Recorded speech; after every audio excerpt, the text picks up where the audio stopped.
My name is Maya. I'm the Program Officer for the Health Promotion and Advocacy Unit for the Ministry of Health and Human Services. Today on the Health Talks show, we have our first guest, Mrs. Yolande Robinson. Yolande is the business owner and operator of Learn and Lead Educational Center and a busy mom of 3 kids. Could you please tell us about yourself, about Learn and Lead Education Center? So first of all, I'm excited to be the first guest. Yes, I'm a mom of 3 and I am also an educator. I own and operate Learn and Lead Educational Center. My husband and I opened it 15 years ago, and basically it provides services to children, parents, professionals, and the community to help them reach their potential. I think that's the best way for me to describe it. Great. So as a busy woman who owns and operates her own business and a mom to 3 young kids, you have a story that many parents can relate to. How do you find time to balance that work and personal time for yourself? Balance. I think that's such an interesting topic.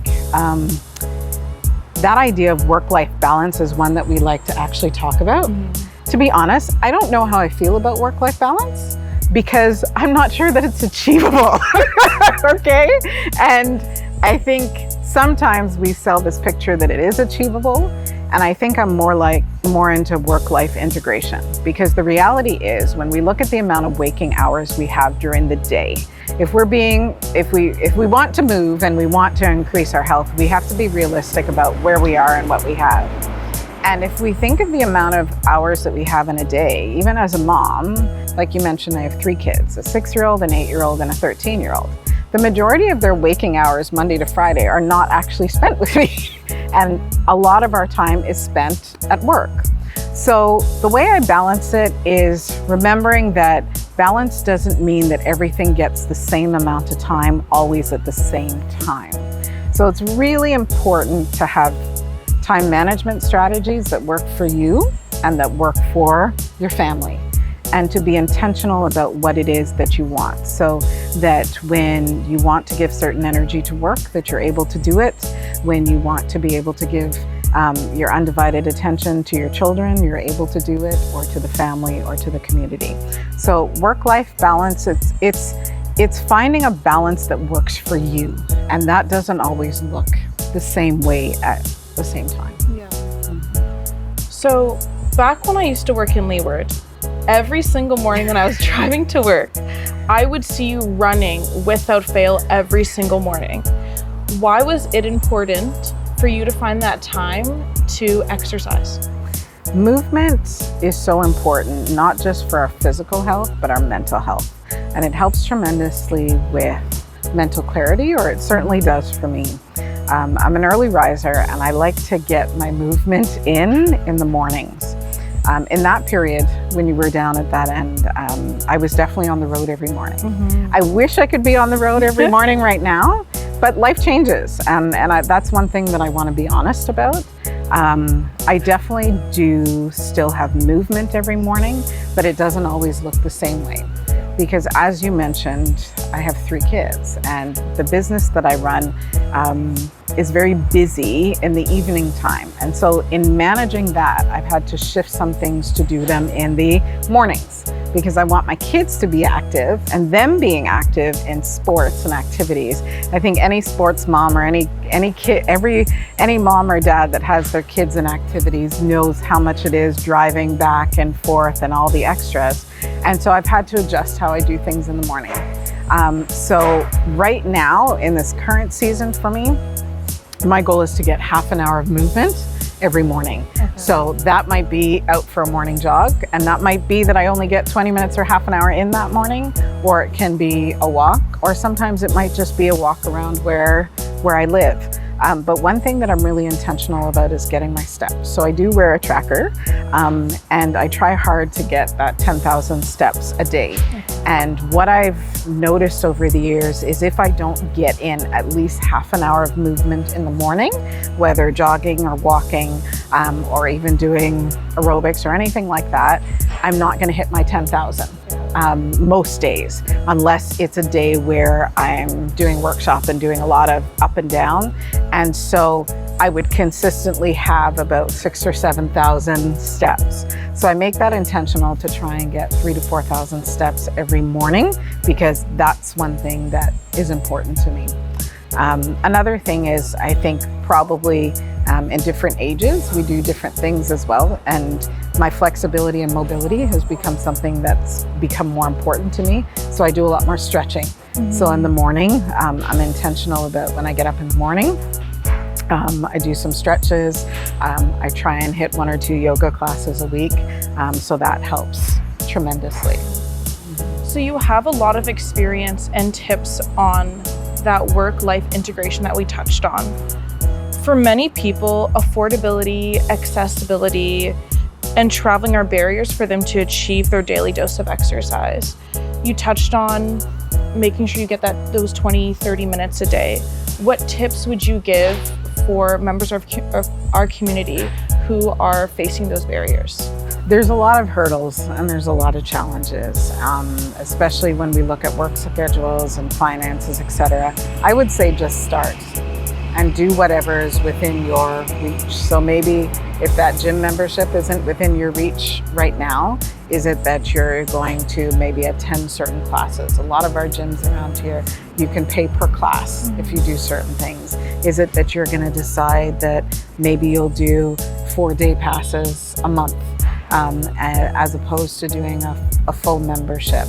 But I would say just start with things that are reachable within not only your financial reach, but within your time.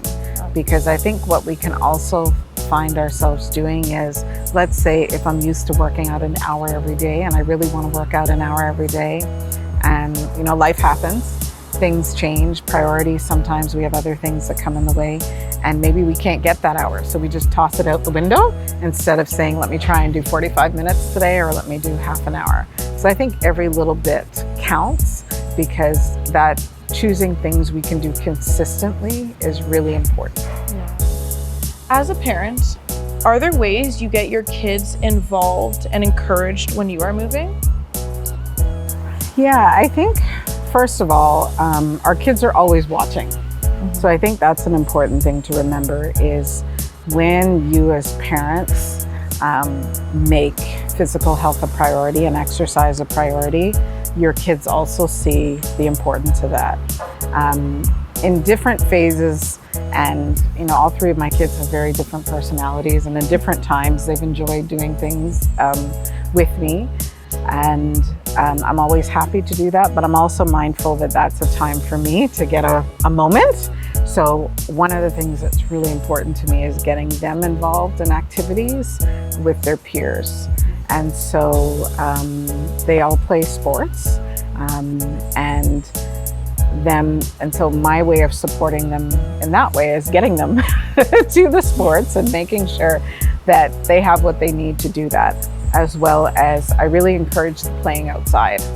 So we have a lot of sports equipment, and I don't mean big fancy equipment, just balls. We have basketballs, tennis balls, soccer balls, etc.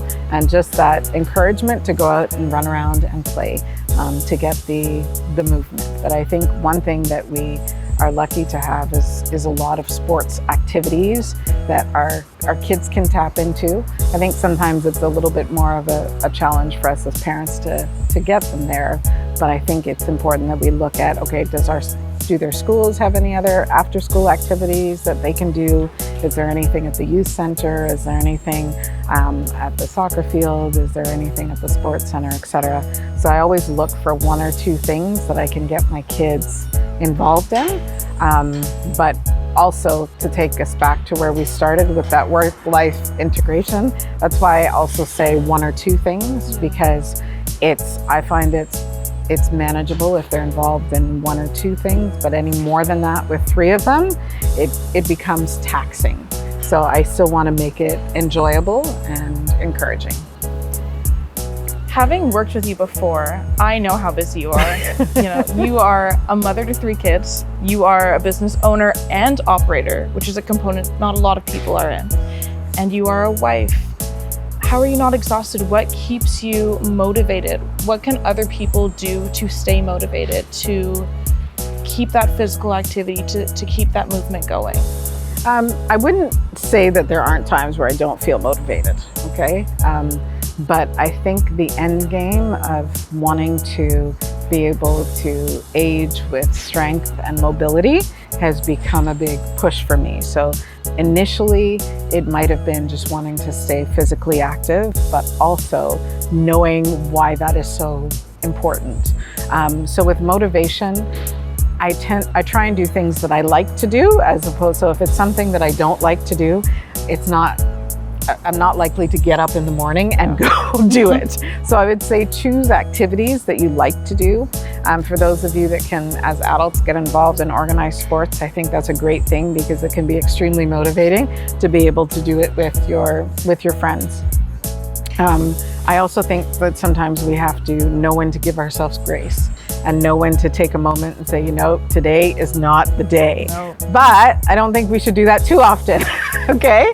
So put yourself on a schedule, have a routine of what is it that you want to do.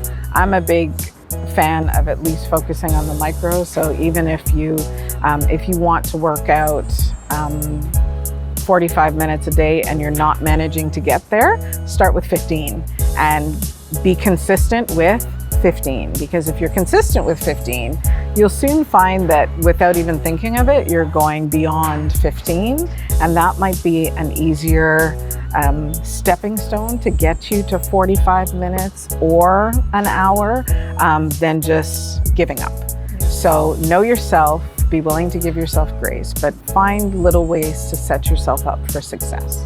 Perfect. Thank you so much for that, Yolande. I feel that many members of our community can relate to your story, to the busyness, to being a mom, being in a business. I think this is the perfect conversation to start Let's Move TCI, and I'm excited to see where we'll go from here.